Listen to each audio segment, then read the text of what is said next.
If you are an electrician, a welder, a plumber, or you have any kind of trade skills, and you have been watching Canada immigration videos thinking permanent residency is only for people with a university degree, I need you to stop right now and watch this video. You see, as of March 2026, Canada has about 84,200 unfilled construction jobs. And this is just construction jobs. We are not even talking about electrical jobs, plumbing, welder, carpentry, and stuff like that. And Ontario alone has about 31,000 of these unfilled jobs. So Canada does not just want skilled trade persons, they need them. And in this video today, I'm going to show you the actual pathway that is specifically built for someone like you with no single university degree. So that brings us to part one. What counts as skilled trades? We have industrial trades, which includes millwrights and machinists. We have electrical trades, which includes electricians, instrumentation technicians. We have construction trades, which includes carpenters, plumbers, iron workers. We have maintenance trades, which includes HVAC techs, equipment mechanics, and we have supervisory trades, which includes trade supervisors and contractors. So if you have handwork or you work with your hand, you have all these skills that are being mentioned, there is likely a door that is open for you here. Now, there are actually two ways through that door. Let me show you both of them because most videos we only mention one. So that brings us to part two. The two ways in. We have the FSTP versus the trades category. So for the door one, which is FSTP, Federal Skilled Trade Program, it requires 2 years of full-time trade experience within the last 5 years. If you have full-time trade experience in the last 5 years, and the language requirement is CLB5 for speaking and listening, and CLB4 for reading and writing. This is minimum actually. For the regular express entry, you need a minimum of CLB7, but for this one, you need a minimum of CLB5 for speaking and listening, and CLB4 for reading and writing, and no degree required. So there is no proof of education requirements for this, as we mentioned before. And you must have either certificate of qualification or a valid 1-year job offer for you to qualify for this program, which is Federal Skilled Trade Program. And the door 2 talks about trades category draws, which is the general express entry, the draws that usually happens for trades category. And the latest draw that took place was in April 2nd, 2026, with 3,000 ITAs, invitation to apply, issued, and the score as at that time was 477. That is the CRS scores. And this covers 25 specific construction and industrial trades occupation. From those part one, the occupations that we mentioned, those are the areas that they cover in the draws.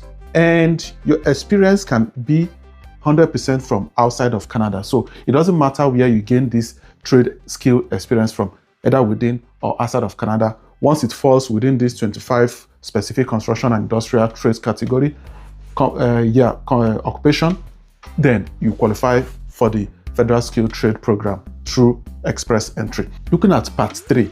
In part 3, you need one of these two. Either you have a certificate of qualification or you have a job offer. And either of these two, we will give you access to opening an express entry profile under Federal Skilled Trade Program. So let's look at it. Number 1, certificate of qualification has to be issued by a Canadian province or a Canadian territory for that specific trade that you want to practice in any of this. So they have to issue you the certificate of qualification. So they train you in conjunction with your experience. You will write an exam, and if you pass the exam, you are certified to work in that province, and then you can work in that trade in Canada. So the second part of it is the job offer. So you need a full-time, at least 1 year from up to 2 Canadian employers. It could be 1 or 2 employers, but as far as the job offer is up to 1 year full-time, you qualify for this program, Federal Skilled Trade Program. So you need this full-time job offer if the trade doesn't offer you a certificate of qualification in that province. So the province that you are looking at, if you are unable to get a certificate of qualification to settle in that province, then you will need a valid full-time job offer of at least 1 year. So that will put you in the federal skill category pool. So this is like a blanket one that they can post you to anyone in case you don't have any specific province that issued you a certificate of qualification. And you do not need the combination of these two, which is certificate of qualification and valid job offer. You only need one out of these two. Either you have this, which is certificate of qualification, or you have a valid job offer to be eligible to be invited to apply to that province. Knowing which door works for you is just half the story. Where you plan to live in Canada or to settle in Canada also matters just as much. Let's look at the provinces. Which provinces want trade persons right now? Province and 2026 status. Now, Ontario, for Ontario, it's been suspended since November 2025. So they are not currently offering trade skills to Ontario.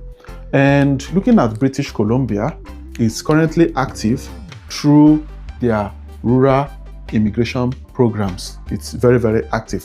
And Alberta also is active through the Alberta Opportunity Stream.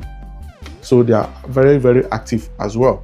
Saskatchewan is active with 50% of its trade skills reserved for their express entry pool.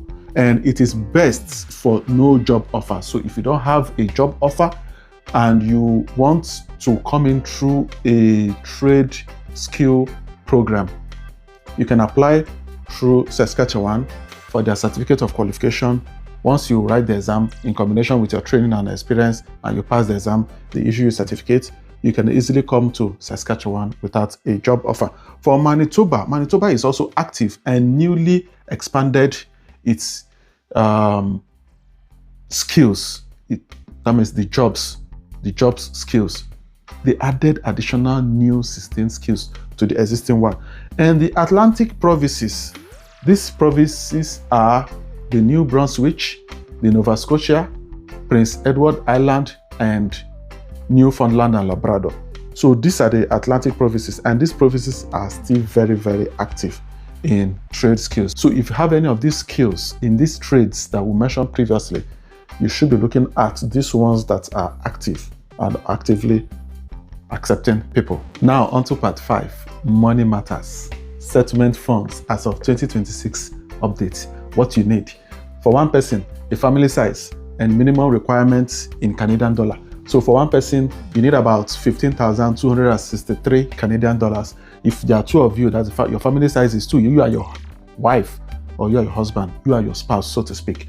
You need about 19,000 Canadian dollars. And if you're a family of 4, husband, wife, and 2 kids, a boy and a girl and a boy, you need about 28,378 for you to apply through this federal skill trade program in order to come to work in Canada.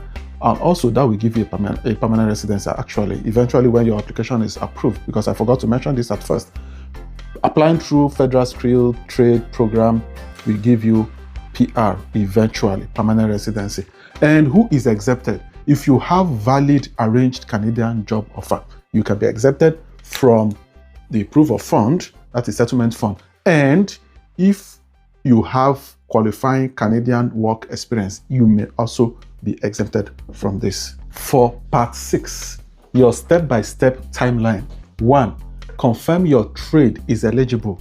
Among the 25 eligible construction and industrial trades occupation that we mentioned before, make sure that you check the RIOCC website under trade section to be sure that the trade which you have skills in or which you are interested in is eligible for the Federal Skilled Trades Program, FSTP, in the express entry. Get your certificate of qualification or job offer. So if you intend to use certificate of qualification, start researching about the province where you want to settle in order to know the details or requirements for their certificate of qualification, or you can start researching and also applying to jobs in your intended province to be able to get the job offer to create your profile. Number 3, take your language test. It could be CELPIP or IELTS. At least you need a minimum of CLB 5 for your speaking and listening, and CLB 4 for your reading and writing. And create your profile, your EE profile, Express Entry profile. So once you have any of this, then go to the IRCC portal, ircc.gc.ca, and create a profile under trade skill route. And once you are there, you'll be visible to the provinces that also might extend invitation to you, and apply in parallel to an active province like Saskatchewan, Alberta, Manitoba, and Atlantic provinces. Those ones, you can apply to them to come to their provinces. Don't just sit and wait for the federal skill invitation only. Submit your ITA within 60 days of receipt. It's just more like the FSW, which is Federal Skill Work Program. Once you have your invitation to apply, that means they want you to apply for permanent residency. You need to apply within 60 days. If not, it becomes ineligible. So the CRS gap is real. The test bar is real. The no degree requirement is real. What is missing for most trade persons is not opportunity. It's knowing which door to walk through and which provinces to match their skills with that are actively recruiting or inviting right now. Okay, drop me a comment. What is your trade? Do you have a certificate of qualification or a job offer? Where do you stand right now among these steps? You can let me know so that I can help you to point you to the fastest route or fastest way that is best fit for you. Don't forget to subscribe if you are new to this channel. Comment, like, and share. And also turn on the notification button so that whenever I post my video, you will get notified. I will see you in my next one. Signing out.